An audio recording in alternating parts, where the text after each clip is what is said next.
Par un arrêté du 15 mai 2020, le maire de Bobigny a décidé de maintenir la fermeture des écoles maternelles sur le territoire de la commune jusqu'à la fin de l'année scolaire 2019-2020. C'est dans ce contexte que le tribunal administratif a été saisi d'une demande d'injonction en référé d'ordonner à la commune d'ouvrir les classes de grande section des écoles maternelles.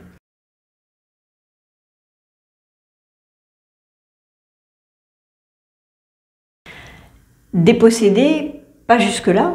Effectivement, les pouvoirs du maire en matière de lutte contre le Covid sur le fondement de ses pouvoirs de police généraux sont très restreints, puisque le maire ne va pouvoir intervenir qu'à une double condition. La première, c'est que les mesures qu'il souhaite prendre doivent être prises pour des motifs impérieux propres à la commune.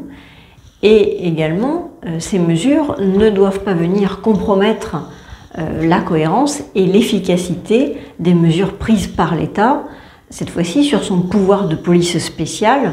Le juge des référés dit au maire « l'État a pris déjà des mesures, vous, sur vos pouvoirs de police générale, vous avez la possibilité de prendre des dispositions pour la bonne application des mesures prises par l'État. »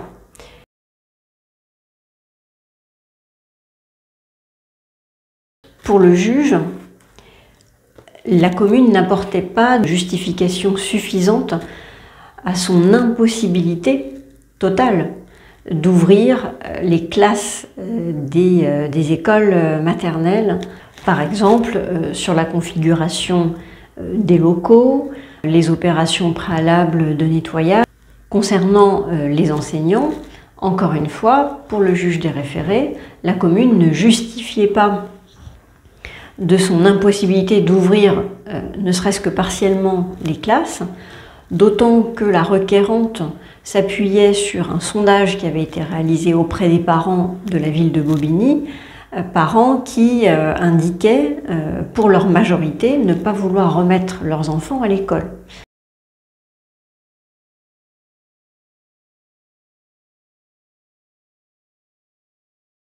Le juge des référés ne demande pas au maire d'ajouter au décret du 11 mai, mais en fait de l'appliquer. Le juge des référés rappelle bien que l'État, par ce décret, a permis la réouverture aux usagers des établissements scolaires.